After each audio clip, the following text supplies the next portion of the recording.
Welcome to the Mobile Home Park Mastery Podcast, where you will learn how to identify, evaluate, negotiate, perform due diligence on, finance, turn around, and operate mobile home parks. And now, here is your host, the fifth largest mobile home park owner in the United States, Frank Rolfe. In 1982, John Naisbitt wrote the book Megatrends. It was a huge bestseller. I remember the book well. I had just gotten out of Stanford University with a degree in economics and started my billboard company. And the book had lots of really good ideas. It was the first book, as I recall, that really showed what they thought might happen in the world at large, and America in particular, and how those megatrends would shape the future for decades to come. But 1982 was about 40 years ago, and I haven't seen any updates on the book. So I thought here on the Mobile Home Park Mastery Podcast, we'd review what I consider to be some of the new megatrends and how those may impact the mobile home park industry. Number one megatrend, the demand for affordable housing. It wasn't really as true back in 82 when Naisbitt wrote his book, because back then Americans were basically a lot richer than they are today statistically. However, what's happened is, as we all know, you've got 10,000 baby boomers retiring per day. That was an item noted in his book. That creates a lot more demand for affordable housing from people who are going to retire.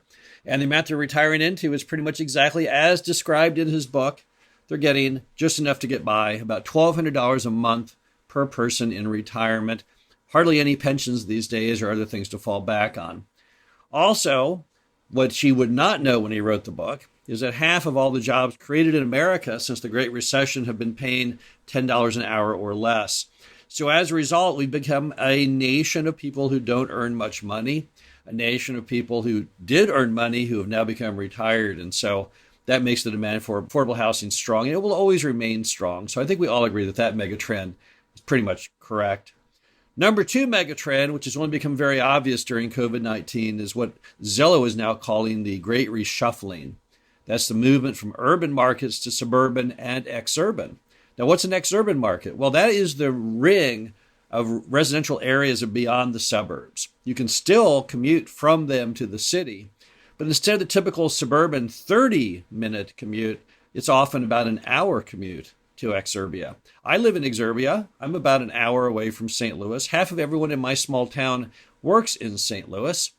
It's not that hard to get conditioned to drive an hour each way per day. And I think a lot of Americans going forward are going to find that the quality of life in those exurbia markets is so high, they're willing to drive a little farther for it. So I think we're going to see the reshuffling going on for a long, long time. And that was not something in Naisbitt's book. Back in 82, a lot of people were starting to get fascinated again with the idea of moving into the urban market, the urban core. So I think that's a new megatrend that was not described in the book. I also think you're going to have a little of that megatrend continuing on with self-driving vehicles. Let's think about that for a moment. So in the car of the future, you program where you want to go and you push go, and it drives while you simply sit around what looks like a booth in the back seat. And in that booth, you can watch movies on your computer. You can write reports on your computer. You can look at anything you want on your iPad, anything you want to do to entertain yourself, play video games. It's all right there. It's kind of your own personal reflection pod. So what's going to happen is people are going to start liking that, because one of the worst parts about commuting is having to stare out the front windshield and hit the brake and the gas pedal and steer the car. When you take those out of the equation, is it really that much unfun to travel an hour? And I would say the answer is probably not. So I think that the self-driving vehicles, which are coming to market faster than anyone ever foresaw, are going to definitely change the appetite for suburbia and exurbia. And of course, the good news on that is most mobile home parks are in suburbia and exurbia. There's not many mobile home parks in urban greater metro areas. There are a few. They're typically very, very dense. They typically have kind of sketchy locations, but the meat and potatoes of our industry is to be found in suburbia and exurbia. And since those remain the hot spot of the megatrends of the future, feeling very, very good about those. Another thing to think about in addition, which is kind of a subset of exurbia and suburbia, will be the expansion potentially of the United States metro areas. Now, as Americans perhaps start to live farther out, I imagine at some point it will be reflected in those metro maps. Now, I know the metro maps, in my own opinion, are often chock full of corruption. I think people do all kinds of things with those, trying to force metro labels on towns that maybe don't deserve it because they're hoping it will bring us some kind of a social or governmental economic program. However, I do think as people push farther out and get out of those urban markets, those urban metros, therefore the metros will expand. And that's great if you own a mobile home park in what is just outside today's metro and later gets gobbled up into it. We have a couple of mobile home parks in Anderson, Indiana that did just that. We went to bed one night and the metro population of Anderson, Indiana was 100,000. And when we woke up the next day, it was almost 2 million. How did that happen? Well, they decided that Anderson was part of Indianapolis. I guess to some, as an exurbia market, it would be. So I think you'll see also some stretching of the metro markets, which again will be great for mobile home park owners. The next mega trend, which everyone sees and everyone knows, but no one likes to talk about it because it's just too painful, is the complete collapse of the retail, lodging, and office sectors of American real estate. They're huge. They're vast. There's billions, if not trillions of dollars of debt involved. But let's all admit they're pretty hopeless at this point. And it wasn't just COVID-19. COVID-19 was the final nail in the coffin, where for the longest time, we've all started shopping online. We've all started officing from home. We've all realized we no longer have to travel in business, but we can just FaceTime and Zoom people and spare ourselves the unpleasantness of driving and staying in a hotel. And don't forget that, at least in my opinion, and I think everyone listening would say, it wasn't that much fun to do air travel even before COVID-19. There was no service. Nobody cared anymore. Flying from point A to point B became one of the most miserable things you could imagine. As a result, as retail, lodging, and office, as real estate sectors basically die, as they basically reshuffle, there'll be some survivors, but there'll be a whole lot of failures. They estimate that at least a quarter of all suburban malls will close over the next 5 to 10 years. It's going to force a lot of people in those groups to find some other thing to invest in. Either the investors in those three sectors or those who work in those three sectors will basically become homeless as far as that sector. They can't buy any more of it. They don't want to own any more of it, and they'll look for new things to invest in. And that, of course, will lead many of them into the mobile home park industry. I've been writing articles on that for years now. Never even knew COVID-19 was on the menu, but certainly I was correct at this point, because as those sectors are now declining, we have more and more interest from private equity groups and others to invest in the mobile home park space. And again, that's going to be great for those who own mobile home parks and really great for the industry, because I see the industry then becoming more mainstream. There won't be that many sectors left after those collapse, right? The whole real estate sector of America will be all about housing, single family, multifamily, and then let's also stick mobile home parks in there because, in fact, we do house 8% of the entire U.S. population. Next mega trend is you're not going to see any help from the government, and don't get misled on this. I know you can see articles out there from groups that want you to believe that in the future, American government is going to mandate more mobile home parks to be built and relax uniform building codes, allowing mobile homes to go even on residential lots. I don't see either ever occurring. I think what you're seeing right now, even with COVID-19, is the fact that states and local municipal officials still have a lot of rights and power. Federal government can make suggestions. They can sometimes give aid in the event of crisis. But for the most part, this is more of a local and state phenomenon. And I just don't see it happening.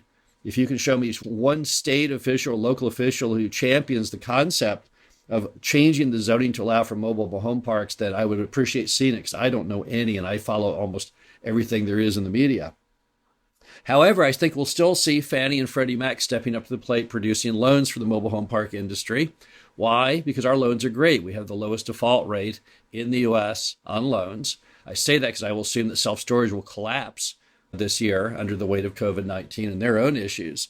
So as a result, since we will be the heir apparent to the lowest default rate in American real estate crown, I assume we'll be getting more and more loans. I think the program is great for everyone. It's great for the American public. Fannie Mae, Freddie Mac injects very important capital back into the industry when they give those loans, allowing people to make lots of improvements. And I think it even raises the bar of parks, because Fannie Mae, Freddie Mac is a little more selective in the parks they'll finance. And it forces pretty much all park owners to try a little harder to make that all happen. So I think really the government is not going to really do a whole lot to help the industry, but they've already done the most important piece, and that's Fannie Mae, Freddie Mac financing of the mobile home parks.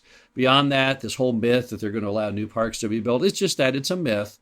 It's brought on by manufacturers mostly trying to push their stocks to say, oh, don't worry, at some point we'll be able to ship and manufacture tons of more homes. I just don't see it happening. I was there in the heyday. If you'll recall, back in the 90s, we had a moment in American history where manufacturers were producing about 400,000 units a year. Today, they're doing a little under 100,000. I don't really see that number changing. Finally, the final megatrend that I will throw out that I think we're seeing right now, and it was really quite terrifying to just about everyone but mobile home park owners, is the return of stagflation. You saw it in the news just this week. People started bringing out the term, which is so terrifying to America. We suffered through horrible stagflation back in the 70s under Jimmy Carter. Ronald Reagan stepped in and saved the day, perhaps, although we don't know really if he did it. But certainly it did get cured while he was president. Stagflation basically refers to the concept of rising inflation, but a lousy economy. It's always been assumed that the healthiest world is one where you have a healthy economy, and the healthy economy creates inflation. But you can also have bad economy, high inflation, as they had in the 70s. The term was brought out by a guy named Ian MacLeod over in Britain because the whole world suffered from stagflation back in the era. The term was first used in a speech in 1970, and it proved that MacLeod was a very good estimator of the future of the economy because he was absolutely spot on as to what was about to befall the world in general. You know, as an economics major at Stanford, I learned that everything in the world runs in cycles. Never think, oh yeah, well, that's never coming back. It always comes back. And unfortunately, I think for America, stagflation probably will return at some point. I think we can see that right now in our monetary theory. We're printing tons and tons of money. That's one of the key parts you have of stagflation. Then you have to have an interruption in raw goods, which causes raw good pricing to increase. Of course, that's called COVID-19. You add the two together and you can end up with stagflation. The good news is it's probably a fine thing for mobile home park owners once again. It leads to inflation, which leads to increasing values of mobile home parks. Remember that your debt remains constant while the value of the asset increases during inflation. So inflation actually is considered a positive for the real estate industry. But it will only be a positive for our industry in particular because the bad economy portion is going to really, really hurt the other real estate sectors that normally survived and prospered during the 70s stagflation epidemic.